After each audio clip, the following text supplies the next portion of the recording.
పిసినారి దయ్యం ice cream shop. చూస్తూ ఉండగానే వేసవి ప్రారంభమైపోయింది. సీత ఇంకా గీత ఊరి చివర ఉన్న అడవిలో వెళ్తూ ఉండగా ఒక పాతబడ్డ ఐస్ క్రీమ్ షాపు కనిపిస్తుంది.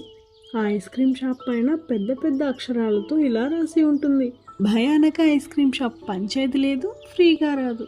సీత ఇంకా గీత కాస్త నెమ్మదిగా కుతూహలంతో కాలింగ్ బెల్ కొట్టారు. అప్పుడు ఒక పురాతన పిసినారి దయ్యం తలుపు తెరుస్తుంది. ఎవరది? నీకు ఏం కావాలి? అది అది ఐస్ క్రీమ్. ఓ అలాగా, సరే సరే, మీ దగ్గర డబ్బులున్నాయా? లేకపోతే ఇప్పుడే వెళ్ళిపోండి అని గట్టిగా అరుస్తుంది. అవునా, కానీ మా దగ్గర డబ్బులు లేవు. కానీ మా దగ్గర ఒక మంచి ఐడియా ఉంది. మీ షాప్కి వచ్చే జనం చాలా పెరిగిపోతారు. అవునా, ఏంటది?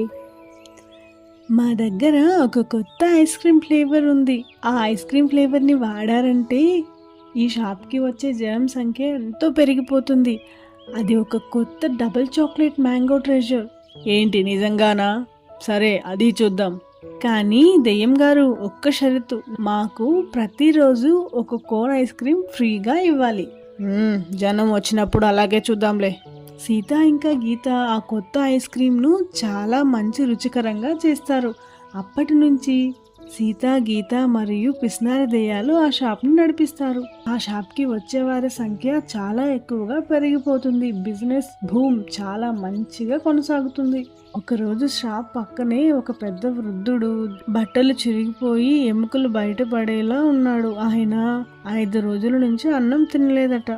అతన్ని చూసిన పిసినారి దెయ్యం కోపంగా, ఓయ్, డబ్బు లేకపోతే ఇక్కడ నుంచి వెళ్ళిపో అంటుంది. ఆగు పిసినారి దెయ్యం, ఇప్పుడు మా వల్ల షాప్ బాగా నడుస్తుంది కదా, మరి బాబాయికి ఒక ఐస్ క్రీమ్ ఫ్రీగా ఎందుకు ఇవ్వకూడదు? వెంటనే గీత పెద్ద కోన్ ఐస్ చేసి చాక్లెట్ టాపింగ్స్ బాగా వేసి ఆ బాబాయికి ఇస్తుంది. అతను ఆశ్చర్యంగా చూస్తాడు. ఐస్ క్రీమ్ తిని చాలా బాగా ఉంది అని చెప్పి అక్కడి నుంచి వెళ్ళిపోతాడు. ఆ రోజు నుంచి ప్రతి సాయంత్రం ఆ ఐస్ క్రీమ్ షాప్ నుంచి ఒక ఫ్రీ ఐస్ క్రీమ్ ఎవరో ఒక పేదవారికి ఇస్తూ ఉంటారు. సీత మరియు గీత పిసినారి దయ్యాన్ని పూర్తిగా మార్చేస్తారు.